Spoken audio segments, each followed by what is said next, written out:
Olá, meu nome é Zener, eu sou professor de Física da UFES Caraúbas e fui convidado para dar aula de termologia para o Enem para vocês.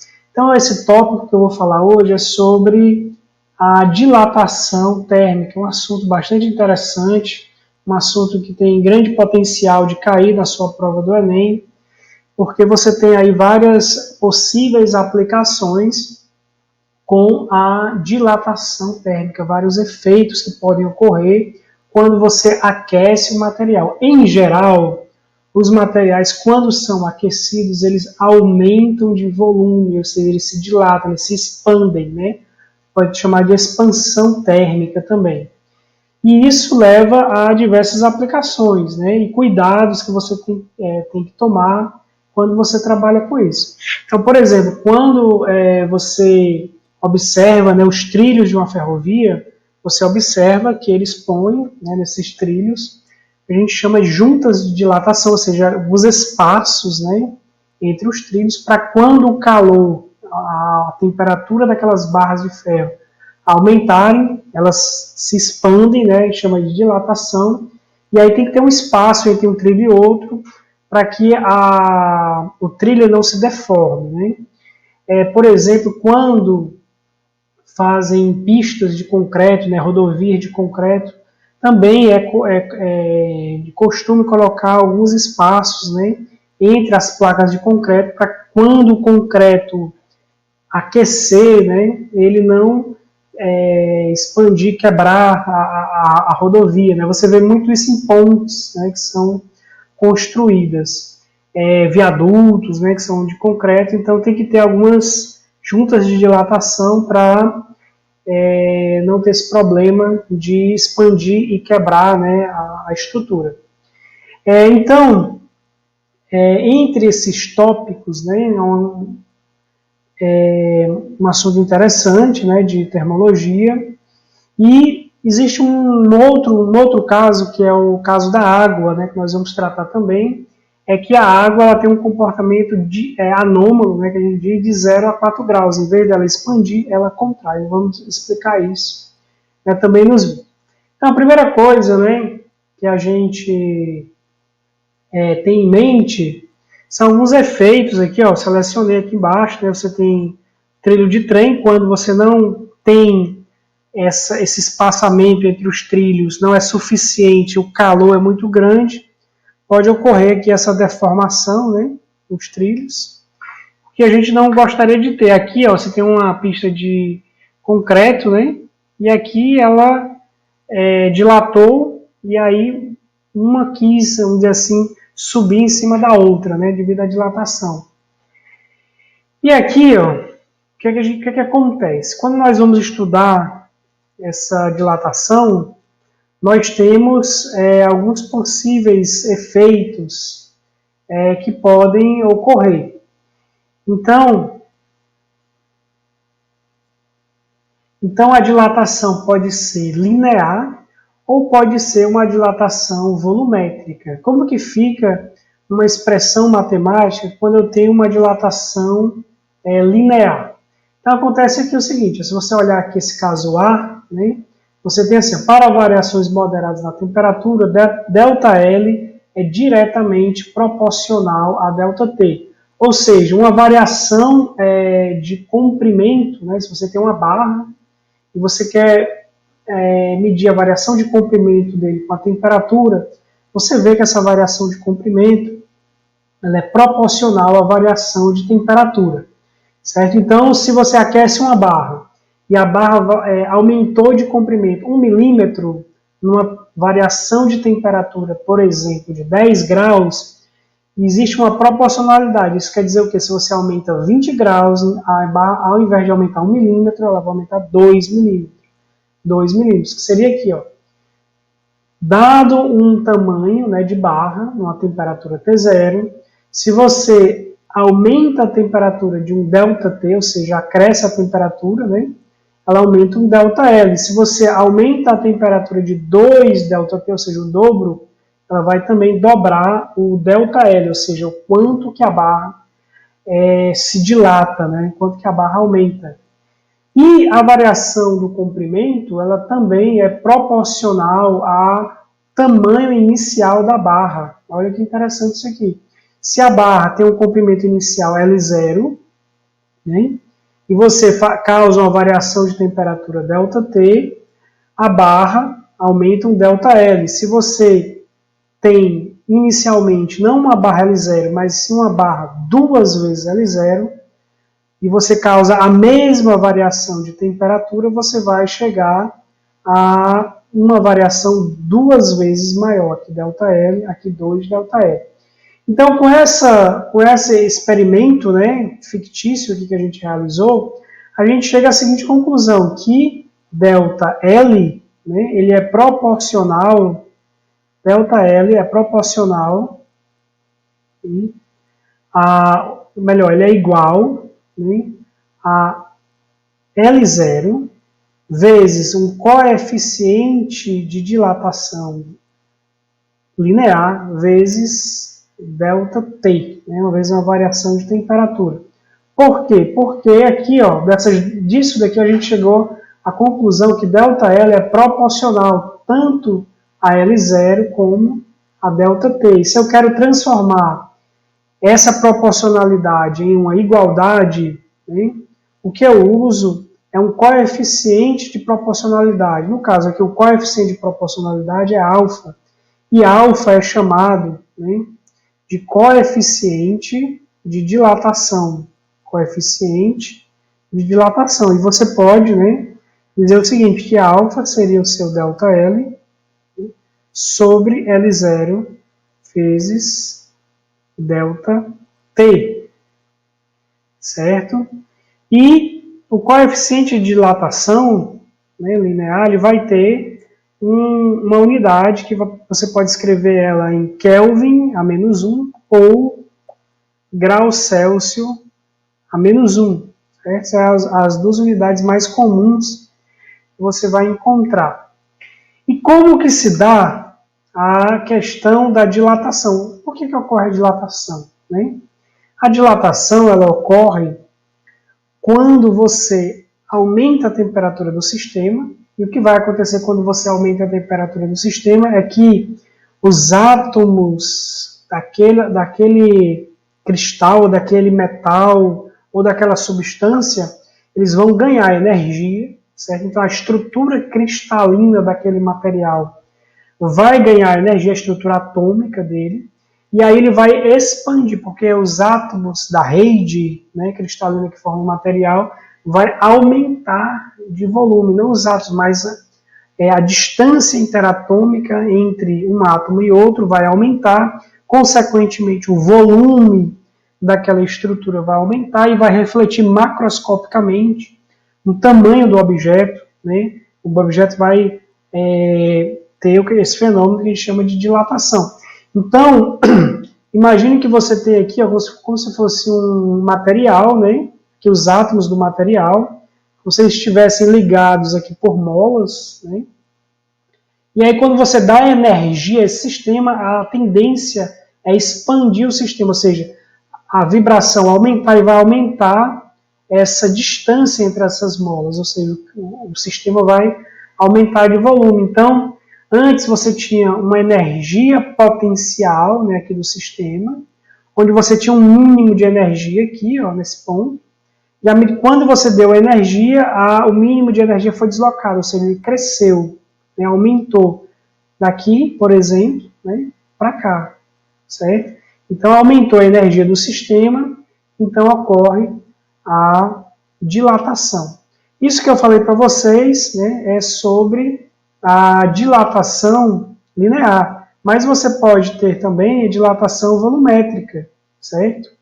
Quando você tem a dilatação volumétrica, né, você chega ao seguinte, que ΔV, né, vai ser o volume inicial vezes um coeficiente de dilatação volumétrica vezes ΔT. Cada material, né, tem um coeficiente de dilatação. Por exemplo, aqui, ó, alumínio, né, ó, você tem um coeficiente de dilatação 2,4 vezes 10 a menos 5 Kelvin a menos 1 ou grau Celsius a menos 1, né? Aí você vê que alumínio, latão, cobre, certo? Coeficientes de dilatação diferentes. Ok? Você vem para cá, ó, coeficiente de dilatação volumétrica, né? Também, ó, você vai ter alumínio, latão, com respeito ao volume do material. Aqui do lado esquerdo, com respeito à parte linear, ou seja, ao comprimento de um dado material. E aqui, com respeito, do lado direito, ao volume do material quando você aquece, quando você muda a temperatura. E, obviamente, né, quando você aumenta a temperatura de um sistema, você vai ter vários efeitos. Por exemplo, se você tem aqui uma chapa, né, você põe uma chapa metálica inteira e uma chapa metálica com um furo no meio. Quando você esquenta, você tem a dilatação, né, ela cresce, toda a chapa metálica cresce. E aqui, ó, se você tem a chapa metálica com furo, a tendência, né, como tudo aumenta na chapa, a tendência é o furo também alargar, certo? A tendência é o furo também alargar. Então, não sei se vocês já viram, né, um experimento simples, né, que às vezes você tem que fazer em casa. Você compra aqueles potes de vidro que é selado a vácuo, né, e é bem a tampa metálica, e é difícil de abrir, às vezes vem, por exemplo, azeitona, um enlatado, né? E aí, o que você faz? Né? Está muito difícil de abrir.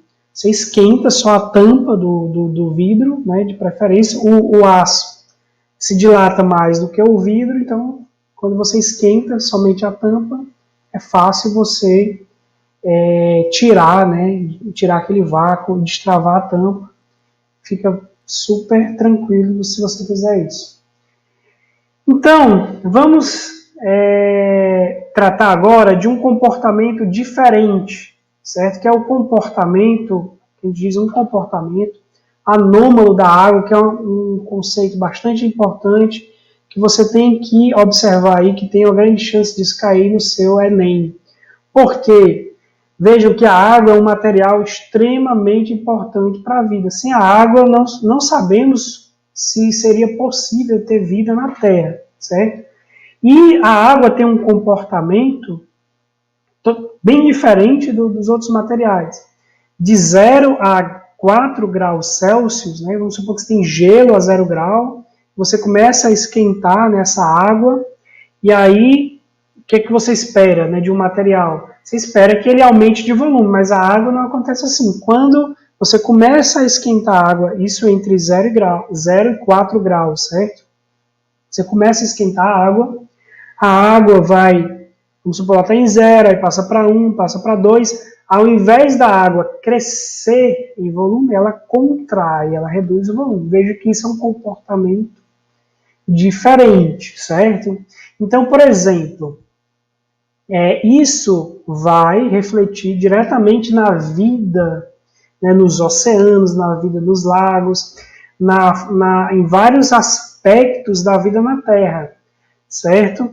Por quê? Porque quando, né, como a água tem esse comportamento anômalo, você vê aqui nesse gráfico o volume contra a temperatura, se aumenta a temperatura, nessa faixa aqui, ó, ela vai diminuindo o volume, certo? Ela atinge um mínimo de volume aqui em 4 graus Celsius, e depois ela tem um comportamento normal, né, que a gente diz que é normal, aos outros materiais. Acima de 4 graus Celsius, quando você aumenta a temperatura, a água, sim, aumenta o volume. Mas entre 0 e 4 graus, ela tem um comportamento diferente, um comportamento, vamos dizer assim, até inverso. E isso aqui, ó, vai influenciar diretamente, né, na vida na Terra. Por quê? Porque, por exemplo, olha aqui um caso de um lago, né, onde está a superfície. O que acontece muitas vezes é você congelar somente a superfície do lago, né, aqui a 0 graus, e o fundo do lago fica líquido, certo? Ou seja, a água em estado líquido. E aqui você pode ter vida, né? Mas não que no gelo você não possa ter, obviamente você pode ter vida lá. Mas aqui você já pode ter outras formas, né, de vida nos oceanos. Por quê? Porque a água, mais densa, né, está a 4 graus e a tendência é essa água ir para o fundo, porque ela é mais densa, ela está um volume menor, né, naquela temperatura, então ela é mais densa, ela desce para o fundo, deixando a água mais fria em cima, que é a água mais expandida, certo? Olha que interessante. Então, o gelo, né, a tendência é formar aquela capa de gelo, né, e a água embaixo ser líquida. A menos que você tire muita energia do sistema, ou seja, você arranque realmente o calor de uma forma bem drástica, aí você congela tudo do lago. Então, para haver o congelamento, né, de mares, né, coisas, lagos muito grandes, é muito difícil. Né? Você congela a superfície, mas lá o fundo continua líquida, a tendência é continuar líquido. Então a vida continua lá, né, normalmente. Então essa é uma questão importante, né, que podem, né, acredito, explorar aí no seu Enem, certo? E vamos agora resolver algumas questõezinhas que têm um potencial de cair na sua prova. Né? Questão número 1, diz assim: o edifício mais alto do mundo, segundo certos padrões arquitetônicos, é o Taipei 101, em Taiwan, com 509,32 metros de altura. Suponha que essa altura tenha sido medida em um dia fresco de primavera, quando a temperatura era 15,5 graus Celsius. Você pode usar o edifício como uma espécie de termômetro gigante em um dia quente de verão, medindo cuidadosamente sua altura. Suponha que você faça isso e descubra que o Taipei 101 está 0,144 metros mais alto do que sua altura oficial. Qual é a temperatura, supondo que o edifício esteja em equilíbrio térmico com o ar e que toda a sua estrutura seja feita de aço? Então, pessoal, vamos lá, questãozinha simples, mas bem interessante. Você tem o seguinte, ó, a altura, né, desse edifício vamos colocar assim, ó, A é 509, né, como ele falou aí, 509,32 metros. A temperatura, né, que ele foi inicialmente medido é 15,5 graus Celsius. E ele diz o seguinte, né, considerar que esse edifício é feito de aço, né, então a dilatação linear, o coeficiente de dilatação linear do aço, eu vou dar aqui para vocês, que é 1,2 vezes 10 a menos 5, né, graus Celsius a menos 1.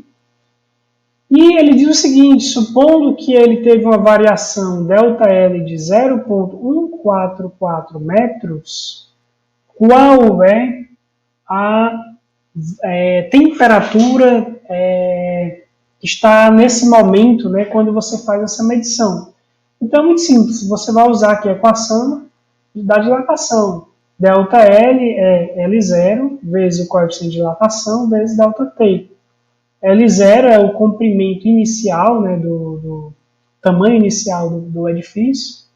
ΔL é quanto ele variou. Então ele aumentou, dilatou 1,44 do metro. E o tamanho inicial dele, né, medido a 15,5 graus Celsius, é 509,32. E alfa, né, a gente tem que é 1,2 vezes 10 a menos 5. E aqui você vai ter o seu ΔT. Então, pessoal, fica fácil agora, porque basta você isolar, né, o ΔT. Você que está estudando, equaçãozinha simples de responder, 1,44 aqui, ó. Embaixo você vai colocar 509,32 vezes, né, isso aqui, ó, esse termo aqui passa dividindo, né, 10 menos 5. Então, quando você faz essa continha aí, né, você vai ficar o seguinte, 23,56 graus Celsius, ou seja, Veja que isso é a variação de temperatura. A temperatura vai ser o quê? 15,5 mais 23,56. Né? Isso aí vai dar 39,06 graus, né? Graus Celsius.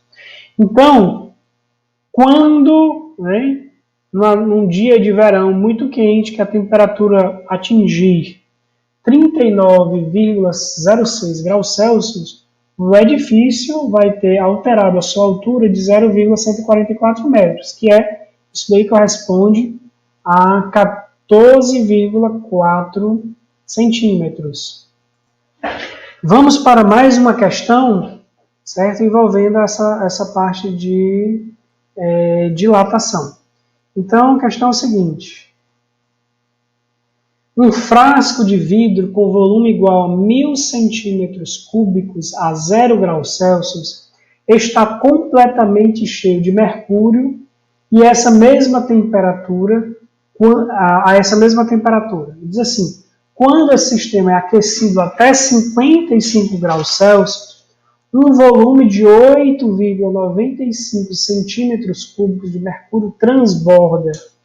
Sabendo que o coeficiente de dilatação volumétrica do mercúrio é igual a 18 vezes 10 a menos 5 Kelvin a menos 1, calcule o coeficiente de dilatação volumétrica deste vidro. Então, pessoal, vamos lá. V0, ou seja, você tem um frasco, né? Vamos começar assim. Você tem um frasco aqui. Você tem um frasco e ele está completamente cheio, né, de mercúrio, né, até a tampa aqui, né? E aí, esse frasco tem um volume V0 de 1000 centímetros cúbicos, né, ou 10 a terceira centímetros cúbicos, certo? Ou seja, tanto o volume do vidro, né, do frasco, como o volume do mercúrio que está aqui dentro, né, ambos têm 1000 centímetros cúbicos, certo? E ambos estão a temperatura inicial de 0 graus Celsius, certo? E aí eles sofrem uma variação, né, para até 55 graus Celsius, certo? E aí o mercúrio transborda 8,95. Né? Então o que é que acontece? Quando isso aqui é aquecido, tanto o vidro, certo? Tanto o vidro, o frasco, aumenta de volume, como o mercúrio aumenta de volume. Os dois aumentam de volume ao mesmo tempo. Porém, como o coeficiente de dilatação volumétrica do mercúrio é maior do que o coeficiente de dilatação volumétrica do vidro, o que é que acontece? O mercúrio aumenta mais o volume, certo?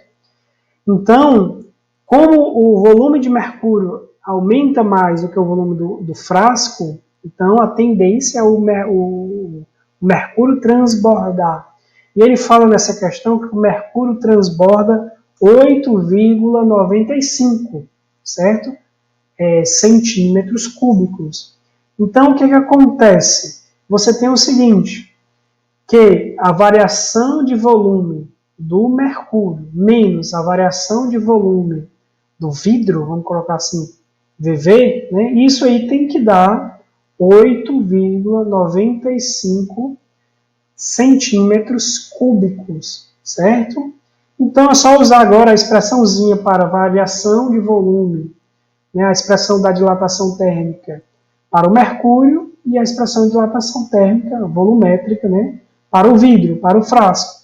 Então aqui você vai ter o seguinte, ó, o coeficiente de dilatação do mercúrio vezes o volume inicial vezes o ΔT, né, menos coeficiente de dilatação do vidro vezes o volume inicial vezes o ΔT, e isso aí tem que dar 8,95 centímetros cúbicos, certo? Por quê? O quanto que variou de mercúrio menos o quanto que variou do vidro tem um excesso, né? Isso é justamente o que transbordou, 8,95. Então ficou fácil agora, né? Porque você quer saber o coeficiente de dilatação volumétrica do vidro, você quer saber esse aqui, ó, ΔV. Então basta, né, você isolar. Então você ficaria assim, ó, ΔV, V0, ΔT, né? Você poderia escrever assim, é igual a beta M, ou seja, o coeficiente de dilatação do mercúrio, né? V0 vezes ΔT, menos, né, aqui é 8,95. Uma outra forma de você escrever essa equaçãozinha aí da esquerda. Ou seja, ΔV, se você isolar, né, ficaria como? Ficaria ΔM do vidro, ou desculpa, do mercúrio, V0, ΔT, tudo isso aqui você sabe, menos 8,95, né, dividido por V0 vezes ΔT. Então, substituindo tudo isso aí, ó, você ficaria como? Você ficaria aqui, coeficiente de dilatação do mercúrio, né? Coeficiente de dilatação do mercúrio, ele falou aí que é 18, né, vezes 10 a menos 5. Então, ficaria assim, ó, 18 vezes 10 a menos 5, vezes o volume, que é inicial, 1.000 centímetros cúbicos, que é o mesmo que 10 a terceira centímetros cúbicos, certo? Vezes o ΔT, que é 55, aqui, ó, menos 8,95. E aqui embaixo vai dar 10 a terceira, que é o volume, vezes 55. Você fazendo essas contas aí, você vai encontrar, né, que isso daí vai dar 1,72 vezes 10 a menos 5 graus Celsius a menos 1, o coeficiente de dilatação desse vidro que você encontrou. Então, né, uma questãozinha simples sobre dilatação térmica, é uma questão que tem potencial, né, de ser abordada. Vamos para mais uma questão envolvendo dilatação. Diz assim, ó, uma barra metálica com 30 centímetros de comprimento se expande de 0,0650 centímetros quando sua temperatura aumenta de 0 a 100 graus Celsius. Uma barra de outro metal e com o mesmo comprimento dilata-se 0,350 centímetros com a mesma variação de temperatura. E aí diz o seguinte, uma terceira barra, também com 30 centímetros de comprimento, feita pela junção de dois pedaços dos materiais mencionados acima, conectados pelas suas extremidades, dilata-se de 0,0580 centímetros, entre 0 e 100 graus Celsius. Calcule o comprimento de cada pedaço da barra composta. Então, que você tem o seguinte, você tem um pedaço de material aqui, ó, uma barra, vamos chamar de A. Essa barra tem inicialmente um tamanho de 30 centímetros, certo? E ela tem uma dilatação 0,0650 centímetros, certo? Quando você aquece ela, ou seja, um ΔT de 100 graus Celsius, certo? Aí você tem uma outra barra de um outro material, né? Também, né, chamar aqui de B, ela também tem 30 centímetros, né? Essa outra barra. E aí, quando você aquece ela, ela dilata 0,0350 centímetros, também numa variação de 100 graus Celsius. Aí o que você faz? Você pega, né, segunda questão, você junta dois pedaços dessa barra, certo? Você junta dois pedaços da barra, né, vou colocar aqui em amarelo. Você pega um pedaço aqui, aqui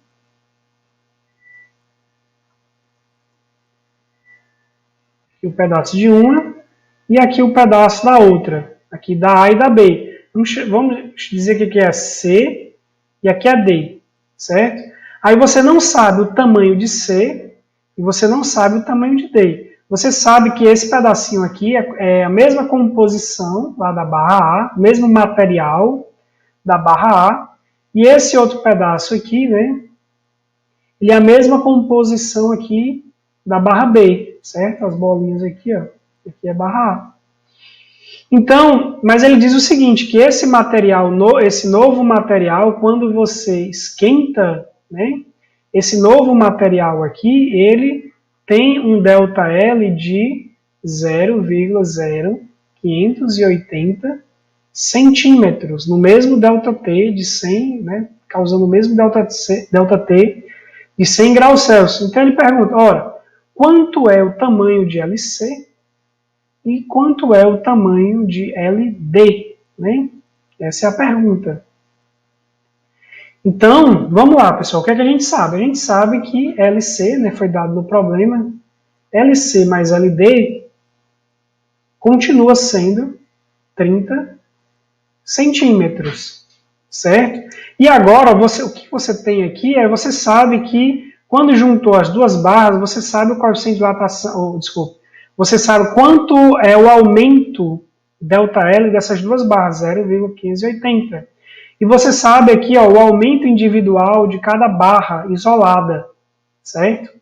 Então, olhando aqui o aumento individual de cada barra isolada, a primeira coisa que nós vamos fazer é calcular o coeficiente de dilatação dessas barras, certo? Então, da barra A, o coeficiente de dilatação da barra A, como que a gente faz? Ó, ΔLA, né, da barra A, é igual ao quê? O comprimento da barra A, certo? Aqui, ó, é o comprimento da barra A, o coeficiente de dilatação da barra A, vezes o ΔT. Então fica fácil, né, de observar que ΔA, que é o coeficiente de dilatação da barra A, é quem? É ΔLA sobre, né, LA vezes ΔT. Se você substituir os valores, né, você vai ter o seguinte, coeficiente de dilatação da barra A, ΔLA, que é quanto? Ele disse aí no problema, 0,0650 centímetros, né, sobre 30 centímetros vezes 100. Isso aí vai dar 2,17 vezes 10 a menos 5 graus Celsius a menos 1. Se você repetir esse procedimento para a barra B, né, você vai chegar ao seguinte, que o coeficiente de dilatação da barra B, né, vai dar 0,0350 por 30 vezes 100, né, que não vai mudar nada.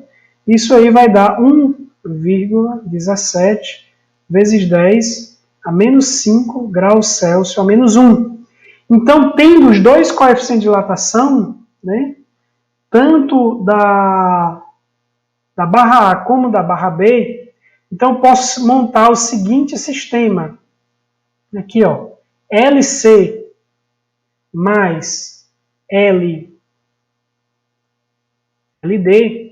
igual a 30 centímetros. E agora eu vou ter também o seguinte, ó, usando a equação da dilatação. LC, aqui, ó, vezes, né, o coeficiente de dilatação, 2,17 vezes 10 a menos 3, mais LD vezes 1,17 vezes 10 a menos 3,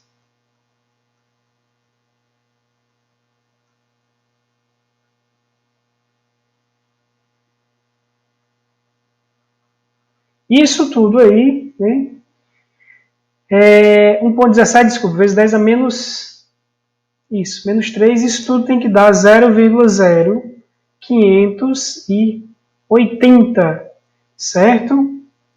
0,0580. A gente vai sair isso aqui, é LC, né, o comprimento da barra, vezes o coeficiente de dilatação, vezes o ΔT, certo? Aqui, ó, vezes 100. Por isso que apareceu aqui, ó, um 10 a menos 3 ao invés de 10 a menos 5. Por isso que apareceu aqui um 10 a menos 3 ao invés de 10 a menos 5. Então, o que você tem aí, né, se você pega essa equaçãozinha aqui, ó, de baixo, e multiplica ela por 10 à terceira, você vai chegar, né, que é essa equação de baixo, você pode escrever assim, ó, LC vezes, ou melhor, 2,17 vezes LC, mais 1,17 vezes LD, isso aí vai dar 58. Então você pode montar aqui, ó, chamar isso aqui de equação 1, isso aqui de equação 2, né? Aí o que a gente pode fazer? A gente juntar a equação 1 com a equação 2 e vamos chegar numa expressão para resolver o problema. Juntando essas expressões, né, você vai chegar no seguinte: 2,17 vezes LC mais 1,17 vezes LD igual a 58, e LC mais LD igual a 30, portanto, você pode escrever que LC, né, é 30 menos LD, e aí substituir essa equação na equação de cima, você vai chegar no seguinte: 2,17 vezes 30 menos LD igual, né, ou mais, desculpa, 1,17 LD igual a 58. Então você chegou aí na equação do primeiro grau, né? Só isolar o valor de LD, e quando você isolar o valor de LD, nessa expressãozinha aí, você vai chegar que LD é igual a 7,1 centímetro, e consequentemente o LC é igual a 22,9 centímetros, porque LC mais LD tem que dar 30 centímetros. Então, uma barra vai ter 7 centímetros aproximadamente, a outra barra vai ter aproximadamente 23 centímetros. Certa questãozinha bastante interessante, trabalhosa. Recomendo que você refaça ela, né, com bastante cuidado. E boa sorte no Enem. Próxima aula vamos estudar a questão de transferência de calor.